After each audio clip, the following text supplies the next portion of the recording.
Ja,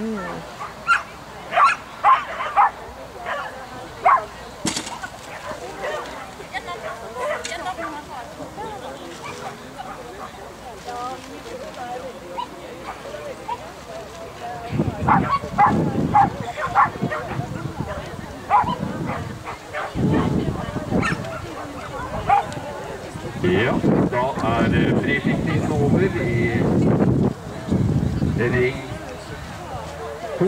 Altså da briefingtiden over, og vi ber deltakerne da solidarisk raskest mulig forlate banen, slik at den andre bordsetningen, altså 1646 til og med 16